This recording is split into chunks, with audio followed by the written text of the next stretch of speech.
오늘 말씀은 레위기 1장입니다.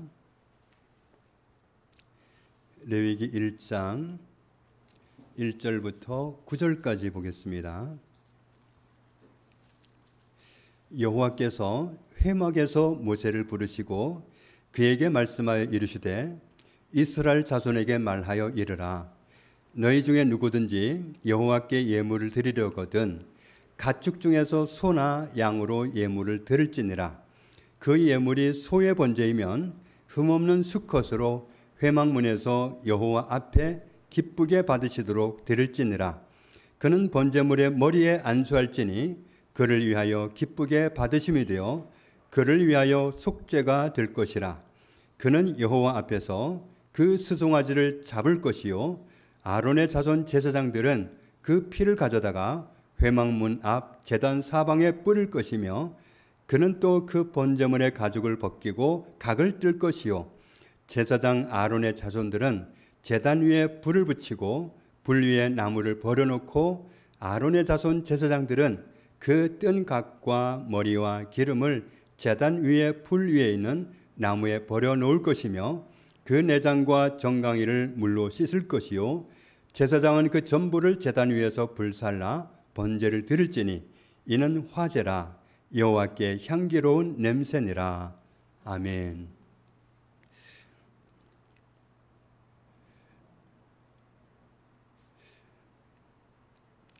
이 절 말씀을 보면 이스라엘 백성 중에 누구든지 하나님께 예물을 드리려거든 가축 중에서 소나 양으로 예물을 드려라. 그러면서 누구든지라고 그랬습니다.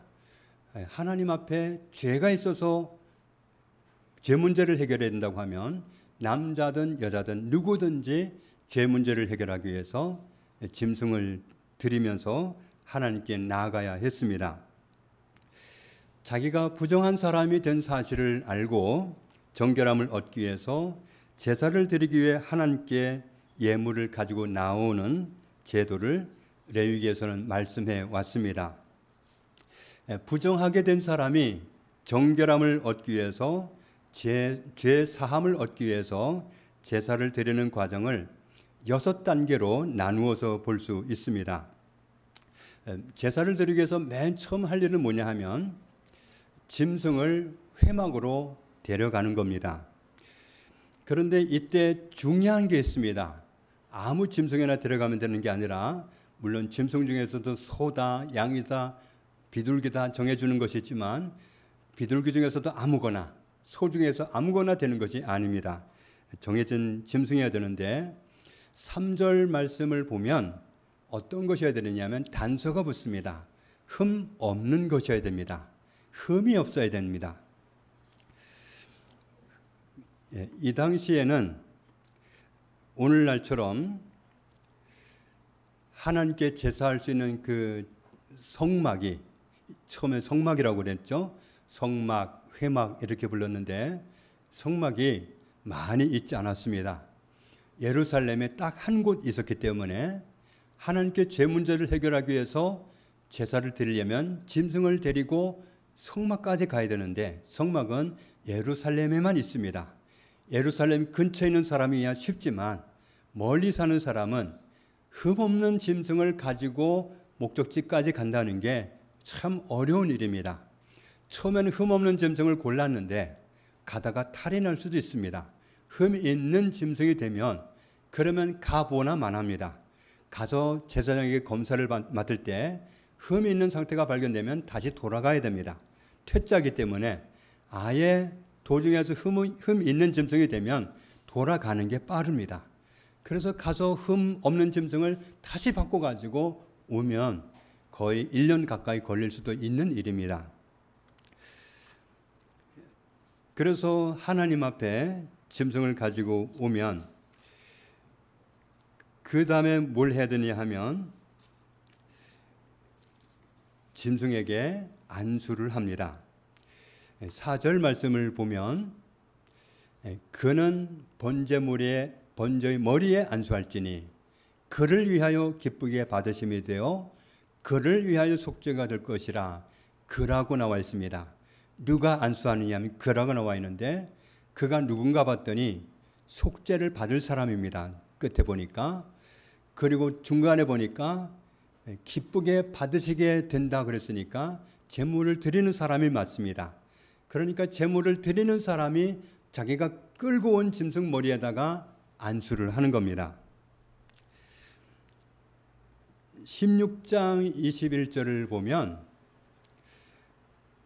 여기에 보면 안수하면서 이 경우는 제사장 아론이 대제사장 아론이 온 이스라엘 백성들의 죄를 해결하기 위해서 짐승을 데리고 나갔을 때 안수하는 과정을 설명하는 건데 짐승의 머리에다가 손을 얹고 이스라엘 자손들이 고백한 모든 불의한 행실, 이스라엘 백성들이 고백한 모든 죄의 항목을 짐승에게 안수한 채로 말을 합니다.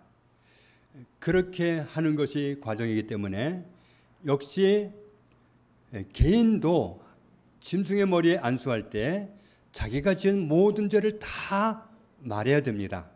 그렇게 말을 하면 그 죄가 짐승한테로 넘어갑니다. 그것을 성경적인 용어로는 전가한다는 말을 합니다. 전가시키는 겁니다.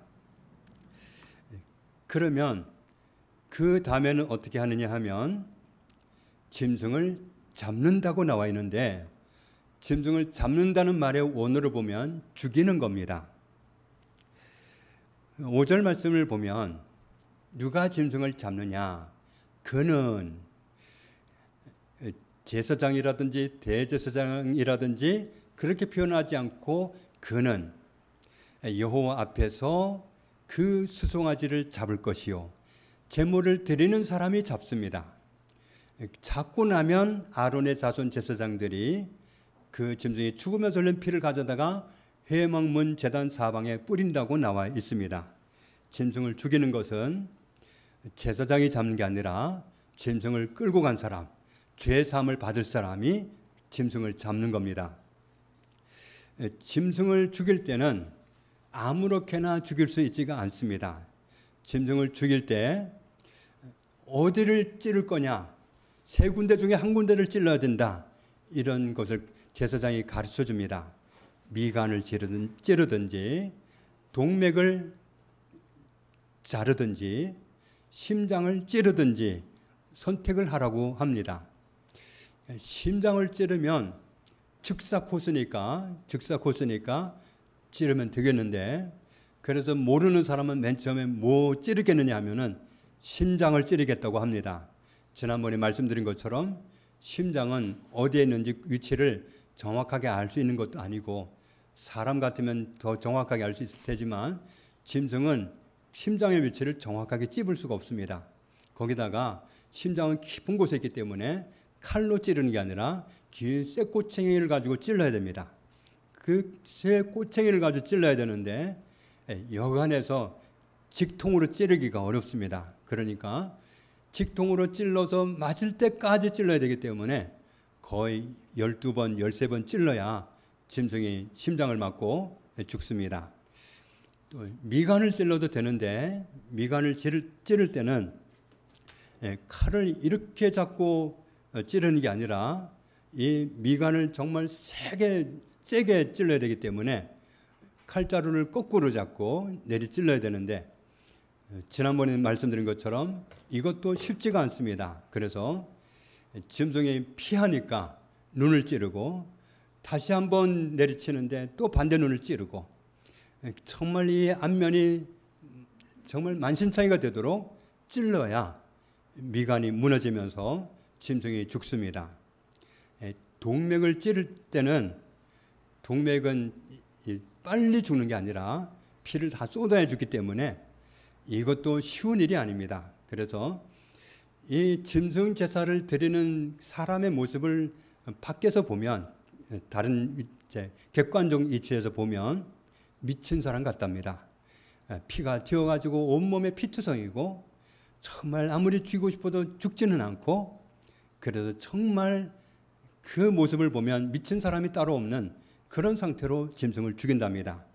이건 남자만 해당되는 게 아니라 앞에서 보았듯이 누구든지기 때문에 여자도 죄 문제가 있으면 이런 방법으로 죄를 해결해야 되는 겁니다.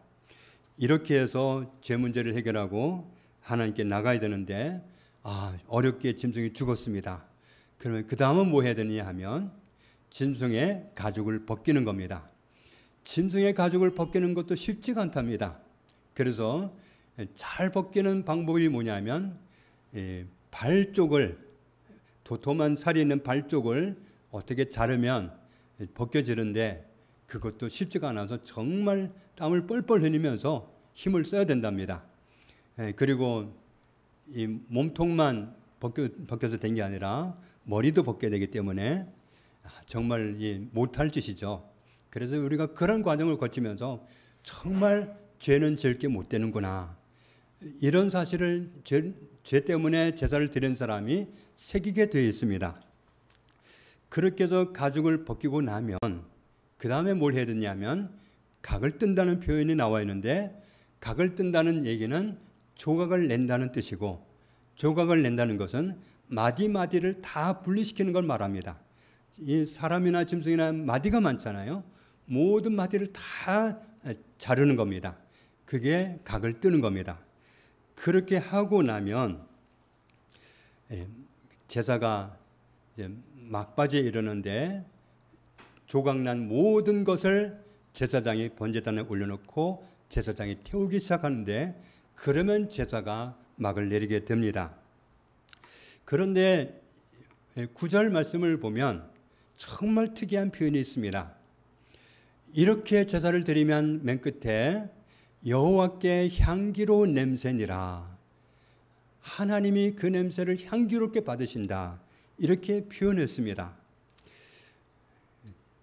옛날에 한번 그 닭을 갖다가 오븐 같은 그런 기구에 넣고 조리를 하다가 냄새가 얼마나 지독한지 포기를 했고, 그 요리를 그 후로는 한 번도 한 적이 없습니다. 짐승을 태운다는 건 냄새가 향기로울 수가 없습니다. 정말 지독합니다. 그런데 정말 하나님은 왜 향기롭다고 표현을 하셨을까? 전혀 향기롭지 않은데 왜 하나님은 그 냄새를 향기로운 냄새라고 표현을 하셨을까? 하나님만 그 냄새를 향기로운 냄새로 받으십니다. 왜냐하면 제사의 의미 때문에 그래요. 제사를 드리는 단계에서 한 가지를 빼면 도살이 됩니다. 한 단계를 집어넣으면 그러면 제사가 됩니다. 그 한 단계가 뭐냐면 안수입니다. 안수하면서 내 모든 죄를 다 그 짐승에 떠넘겼거든요. 그 짐승이 죽어서 마침내 태워서 사라지기까지 하나님은 뭘 보느냐 하면 죄가 없어지는 것을 보는 거예요. 나에게 했던 죄가, 이 사람에게 했던 죄가 그 짐승에게 넘겨져서 그 짐승이 그렇게 갈기갈기 찢기고 죽고 마침내 불살라지면서 죄가 흔적도 없이 사라지는 모습을 보면서 하나님이 기뻐하시는 겁니다. 그러니까 하나님은 제사의 의미 때문에 그걸 향기롭다고 표현하시는 거지 실제로는 향기로울 수가 없습니다. 거룩하신 하나님은 죄를 엄격하게 다루십니다. 우리가 한번 냉정하게 생각을 해봤으면 좋겠습니다. 제가 죄를 지었습니다. 그러면 제가 죄를 지었는데 제가 지은 죄는 누가 감당하는 게 정의고 공의가 될까요? 제가 죄를 지어놓고 정말 힘없는 어떤 꼬마 아이를 붙잡아 놓고 덮어 씌워놓고 얘가 잘못했다고, 그리고 그 아이를 협박해가지고 네가 잘못했다고 네가 뒤집어 써라, 딴소리하면 너는 죽음이다 그래가지고 사지로 몰아넣는다면 그게 공의가 될까요? 절대로 옳지 않습니다. 그런데 레위기에서는 죄는 내가 지었는데 짐승에게 죄를 떠넘겨서 짐승이 죽게 하고, 그리고 하나님은 그 사람을 용서해 주십니다. 안수할 때 죄가 넘어갑니다. 짐승에게로. 죄를 전가시키기 위해서 안수를 하면 이런 일이 일어납니다. 나의 죄는 짐승에게 넘어가고 어떤 짐승을 데리고 왔죠? 흠없는 짐승을 데리고 왔습니다. 짐승의 흠없음이 나에게로 전가됩니다. 서로 바꾸어서 전가가 되는 거예요. 내 죄가 짐승에게 전가되고 짐승의 흠없음이 나에게 전가되는 거예요. 그래서 흠없는 짐승을 반드시 데리고 와라 하는 이유는 예루살렘에서부터 멀리 떨어진 사람에게는 정말 힘든 일인데 그 사람을 골탕 먹이려고 그렇게 한 게 아니라 우리를 위해서예요. 짐승의 흠없음을 내가 전가받아야 되기 때문에 그래서 흠없는 짐승을 데리고 오라고 하신 겁니다. 그래서 안수할 때는 쌍방간에 서로의 것이 전가된다는 것을 알 수 있습니다. 죄가 없이 드리는 제물이라면 앞다리가 상한 것, 심지어 앞다리가 없는 것까지도 허용하십니다. 죄가 없는 다른 제사라면 허용하세요. 그런데 죄를 해결하는 건 반드시 흠없는 짐승이어야 되는 게 흠없음을 내가 전가받아야 되기 때문에 흠없는 짐승을 반드시 데리고 오라고 하신 겁니다. 다시 한번 강조드리면 내가 죄를 지었는데 그러면 내가 지은 죄를 누가 감당하는 것이 옳습니까? 문제는 죄를 지은 사람은 하나님의 진노 아래, 하나님의 심판 아래 놓인 사람입니다. 하나님의 심판과 진노는 감당해낼 사람이 없습니다. 하나님의 진노, 하나님의 심판은 아무도 감당할 수가 없습니다. 내가 죄 있는 사람이면 하나님의 진노와 심판 아래 있는데 내가 감당할 수가 없습니다. 누가복음 3장을 보면 맨 끝에 장차 올 진노라고 표현했습니다. 죄 아래 있는 사람은 장차 진노가 옵니다. 이런 상황에 있습니다. 에베소서 5장에는 끝부분에 보면 하나님의 진노가 불순종의 아들들 죄인에게 있다고 말씀합니다.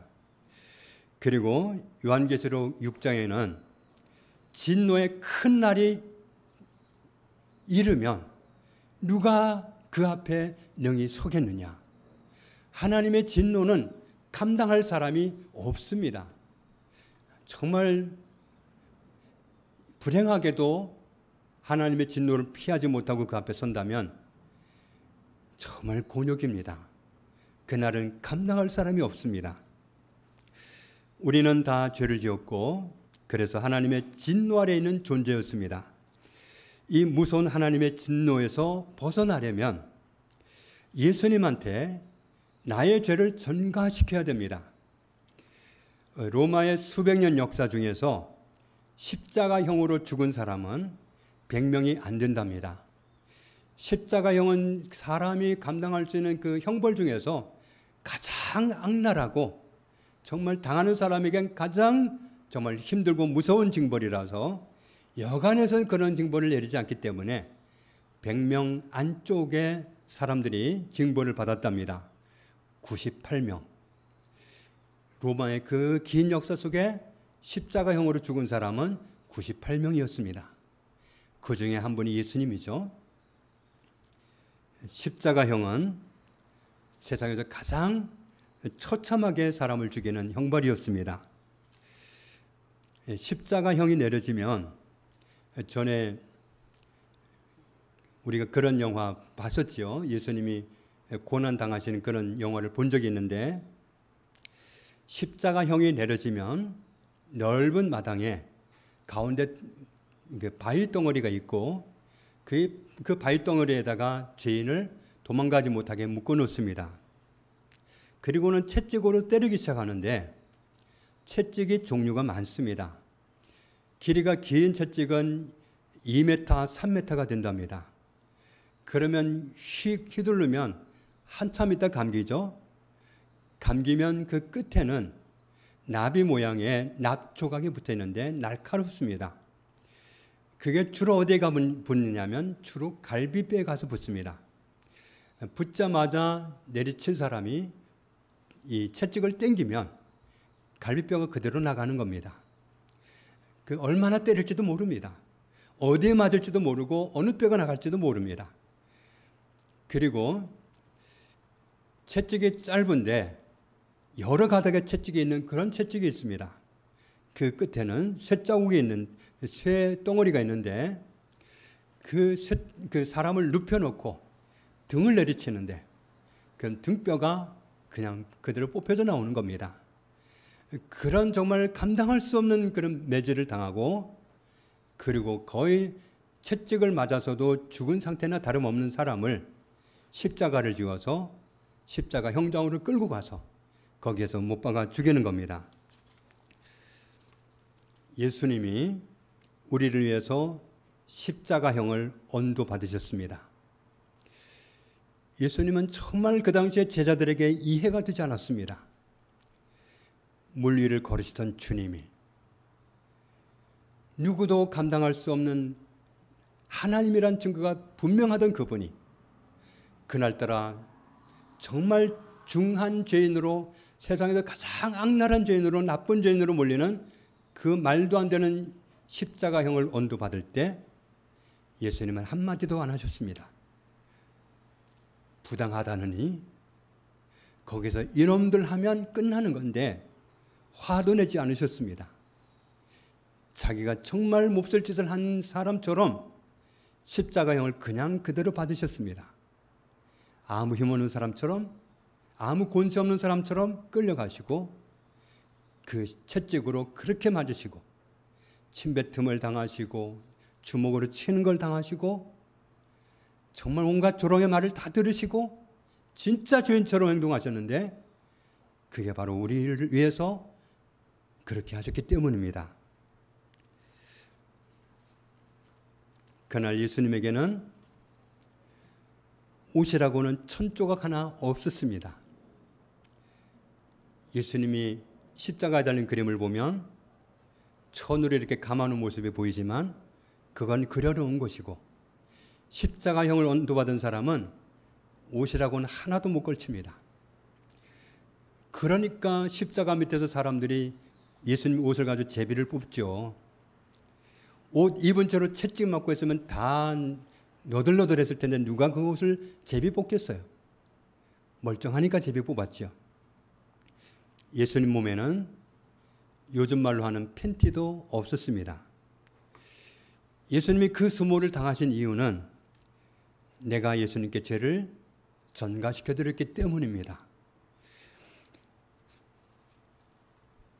나의 죄를 예수님에게 전가시키는 방법은 무엇일까요?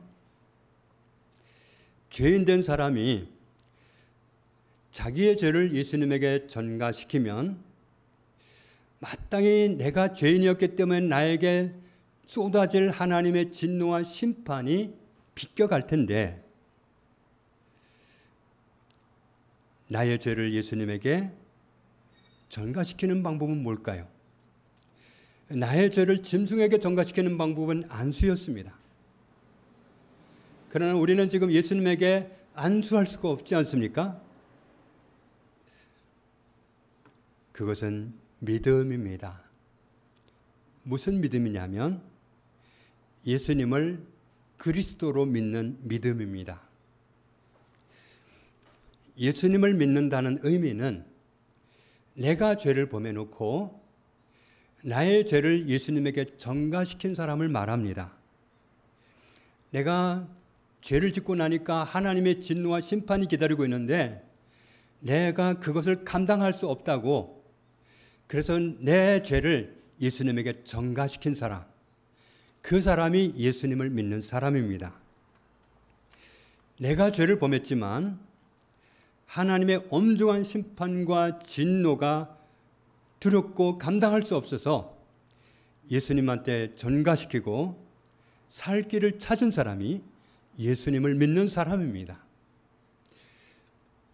레위기에서 본 것처럼 짐승에게 죄를 전가시키면 안수하면서 자기의 죄를 다 고백하면 나의 죄가 다 짐승한테 옮겨가고 짐승의 흠없음이 나에게 다 전가됩니다. 마찬가지로 우리가 예수님을 그리스도로 믿을 때 나의 죄는 예수님에게 전가되고 예수님의 의는 나에게 전가됩니다. 예수님은 의인이십니다. 그분의 의가 나에게 전가되고 나의 죄가 예수님에게 전가가 됩니다.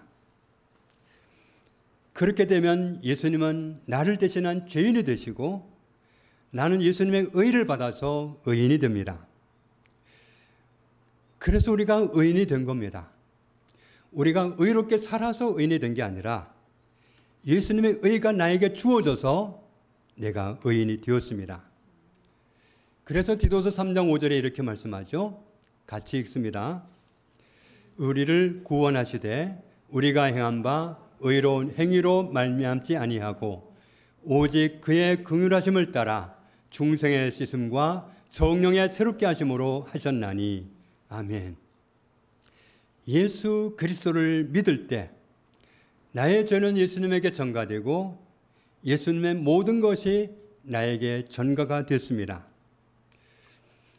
사도행전 5장 42절에 보면 이 사실을 알았던 그리스도인들은 모일 때마다 만나기만 하면 무슨 얘기를 했느냐 하면 같이 읽습니다. 그들이 날마다 성전에 있든지 집에 있든지 예수는 그리스도라고 가르치기와 전도하기를 그치지 아니하니라. 예수는 그리스도다. 예수님을 그리스도로 발견한 사람들이 그렇게 고백하는 겁니다. 예수님을 믿는다는 것은 풀어서 표현하면 예수님을 그리스도로 믿는 겁니다. 사람이 맨 처음에 부정한 사람이 되었을 때 하나님은 우리를 구원하기 위해서 구원자를 보내신다고 말씀하셨죠? 여자의 후손 중에서 보내신다고 하셨습니다. 그리고 좀 더 자세한 표현을 보면 처녀가 잉태해서 나는 아들을 보내서 구원하신다고 말씀하셨습니다. 처녀가 잉태해서 나는 아들이라고 하니까 평범한 아들 같은데 평범한 아들이 아니라 예사야 9장 6절을 보면 이는 한 아기가 우리에게 낳고 한 아들을 우리에게 주신 바 되었는데 그의 어깨에는 종살을 메었고 그의 이름은 기묘자라 모사라 전능하신 하나님이라 영존하시는 아버지라 평강의 왕이라 할 것임이라. 그분은 우리를 구원하러 오시는 그분은 한 아기로 오시지만 그분은 사실은 전능하신 하나님이시고 우리를 지으신 분으로서 영원히 존재하시는 분이기 때문에 영존하시는 아버지시고 그분은 모든 왕 위에 계시는 왕이기 때문에 평강의 왕이시다. 그런 분이 우리를 구원하러 오신다고 성경은 분명하게 말씀하고 있습니다. 구원자로 오시는 그분의 이름을 다르게 표현하기는 히브리어로는 메시아, 메시야, 헬라어로는 그리스도라고 표현을 한 겁니다. 그리스도는 기름 부음 받은 자입니다. 기름 부음을 받아서 임명되는 직분은 세 가지죠. 선지자, 제사장, 왕입니다. 그런데 예수님을 그리스도라고 하는 것은 예수님은 선지자이시기도 하고 왕이기도 하시고 제사장이기도 하시고 다 해당된다는 것을 뜻합니다. 하나님이 우리의 죄를 해결하기 위해서 보내시는 그리스도는 하나님이 선지자로 제사장으로 왕으로 기름 부어 보내시는 분이라는 것을 뜻합니다.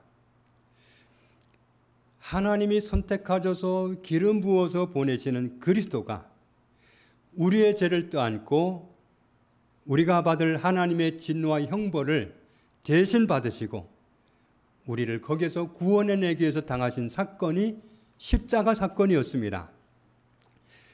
로마서 5장에 말씀합니다. 같이 읽습니다.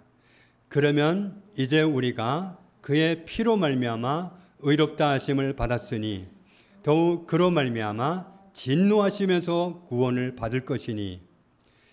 예수 그리스도에게 자기의 죄를 떠넘기고서 전가시키고서 그래서 그분이 십자가에서 나의 죄를 해결하게 한 사람은 그분의 피로 말미암아 의롭다 하심을 받았다. 그분을 통해서 내가 의인이 되었다. 그렇게 된 사람은 하나님의 진노로부터 벗어났다. 구원받았다고 말씀합니다. 예수님은 하나님으로부터 보냄을 받고 오셔서 나의 죄를 전가받으시고 내가 당해야 했던 하나님의 진노와 심판을 대신 받으시느라고 그렇게 끔찍한 고통을 받으시고 십자가에서 우리의 죄를 감당하셨습니다. 우리는 그 사건을 통해서 그리스도의 의를 받아서 의인이 된 사람입니다. 요한복음 3장에 아들을 믿는 자에게는 영생이 있고 아들에게 순종하지 아니하는 자는 영생을 보지 못하고 하나님의 진노가 그 위에 머물러 있느니라. 하나님의 아들 그분이 그리스도라는 사실, 그분이 내 죄를 감당함으로써 나를 하나님의 진노와 형벌에서 하나님의 심판에서 해방시키려고 오신 그분이라는 사실을 믿는 사람은 구원을 얻고 영생을 받지만 믿지 않는다면 하나님의 진노에서 아직 벗어나지 못한 사람이다. 요한복음 5장 24절 같이 읽습니다. 내가 진실로 진실로 너희에게 이르노니 내 말을 듣고 또 나 보내신 이를 믿는 자는 영생을 얻었고 심판에 이르지 아니하나니 사망에서 생명으로 옮겼느니라. 아멘. 심판을 면한 사람입니다. 예수님을 그리스도라고 믿는 사람, 나의 죄를 해결하기 위해서 오신 분을 알고 그분에게 죄를 떠넘긴 사람, 나의 죄를 정가시킨 사람, 그런 사람은 심판이 지나갔다고 말씀합니다. 예수님을 믿습니까? 예수님이 나의 죄를 속량하려고 오셨고 내가 당할 진노와 심판을 대신 받아서 나를 거기에서 해방시키려고 오신 분을 그런 분으로 믿는 사람이 의인입니다. 그렇게 해서 나를 살려주신 분이 예수 그리스도입니다. 예수님을 믿는 사람들은 자기의 죄를 예수님에게 전가시키고 자기가 당할 심판과 진노를 면한 사람들입니다. 예수님을 믿는 사람은 자기의 죄를 예수님에게 떠넘겨서 그분이 나를 대신해서 심판과 진노를 당하게 하고서 그분의 의를 넘겨받고 의인이 된 사람들입니다. 서로의 상태가 전가되어서 예수님의 의가 나의 의가 되고 나의 죄가 예수님의 죄가 되어서 예수님은 십자가에서 형벌을 받으셨고 나는 죄를 면하고 심판을 면하고 의인이 되었습니다. 마태복음 16장에 있는 말씀을 보면 예수님이 제자들에게 물으십니다. 너희는 나를 누구라고 하느냐? 시몬 베드로가 말씀드리죠. 주는 그리스도십니다. 하나님의 아들이십니다.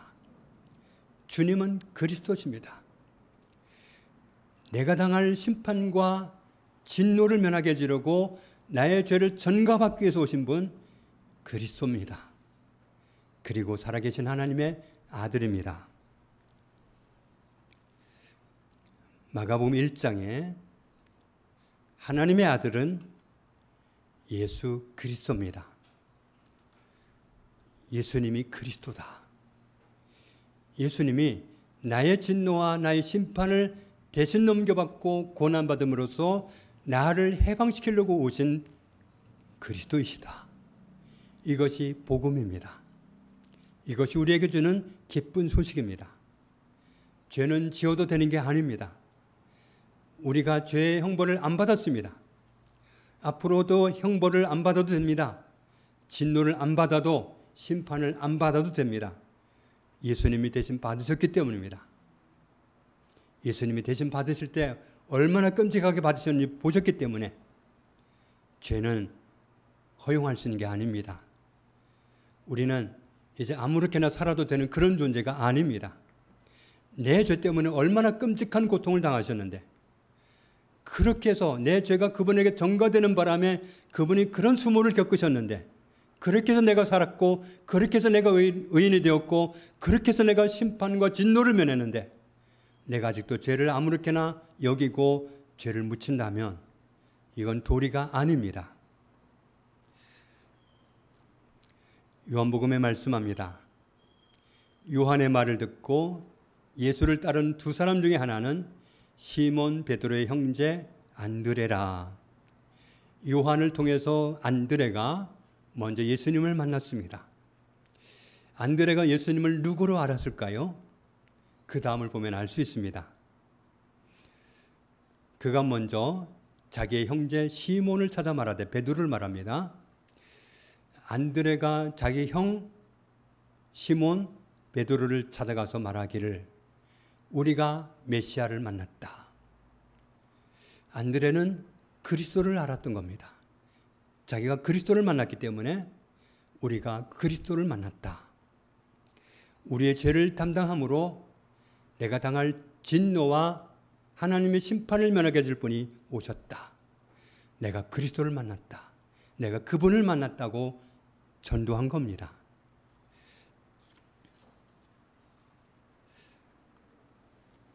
요한복음 17장에 보면 영원히 사는 생명은 유일하신 참 하나님을 아는 것이고 그분이 보내신 분 예수 그리스도를 아는 사람입니다. 예수님이 그리스도라고 하는 사실을 아는 사람이 영원한 생명을 얻은 사람입니다. 예수님이 그리스도입니다. 그리스도가 뭡니까? 나를 하나님의 진노와 심판에서 벗어나게 하려고 내 죄를 전가받아서 형벌과 심판과 진노를 대신 받으려고 오신 분이 그리스도입니다. 누가 보냈습니까? 하나님이 보냈습니다. 요한복음 20장에 성경은 이런 내용을 담고 있습니다. 같이 읽습니다. 오직 이것을 기록함은 너희로 예수께서 하나님의 아들 그리스도이심을 믿게 하려 함이요 또 너희로 믿고 그 이름을 힘입어 생명을 얻게 하려 함이니라. 아멘. 예수님은 하나님의 아들이시고 그리스도입니다.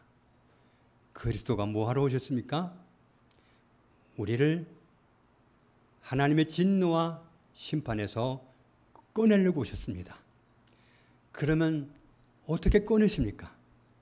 내가 이미 죄를 지었기 때문에 하나님의 진노와 심판은 피할 수가 없는데, 그래서 그분에게 나의 죄를 전가시키게 했습니다.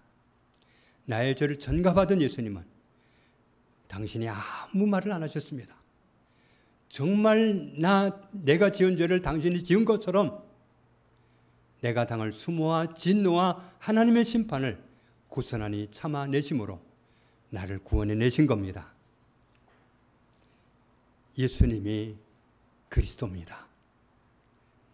우리 죄인들이 당할 하나님의 심판과 진노, 훗날 그 앞에 설 때, 하나님 앞에 설 때 죄인은 하나님의 진노와 심판을 받아야 되는데 사실은 인간이 받을 수 있는 게 아닙니다. 그런데 그리스도께서 본인이 당하시고 본인의 의를 우리에게 전가시켜 주시려고 오신 분이 그리스도입니다. 예수님이 그리스도라는 사실을 정말로 아는 사람은 이제 자기 마음대로 살려고 하지 않을 것입니다. 예수님의 의가 나에게 전가되고 나의 죄가 예수님에게 전가되고 그날 예수님이 어떤 순환을 당하셨는지 잘 알기 때문입니다. 이사야 53장에 보면 그때 고난당하시는 모습을 이렇게 표현합니다. 그는 실로 우리의 질고를 치고 우리의 슬픔을 당하였거늘 우리는 생각하기를 그는 징벌을 받아 하나님께 맞으며 고난을 당한다 하였노라. 그가 찔림은 우리 허물 때문이요 그가 상함은 우리의 죄악 때문이라. 그가 징계를 받음으로 우리는 평화를 누리고 그가 채찍에 맞음으로 우리는 나음을 받았도다. 같이 읽습니다. 우리는 다 양 같아서 그릇 행하여 각기 제 길로 갔거늘 여호와께서는 우리 모두의 죄악을 그에게 담당시키셨도다. 죄는 내가 지었는데 나의 죄를 예수님에게 전가시키게 하시고 예수님은 그것을 넘겨받기를 마다 않으셨습니다. 나는 죄 없다고 아니하셨습니다.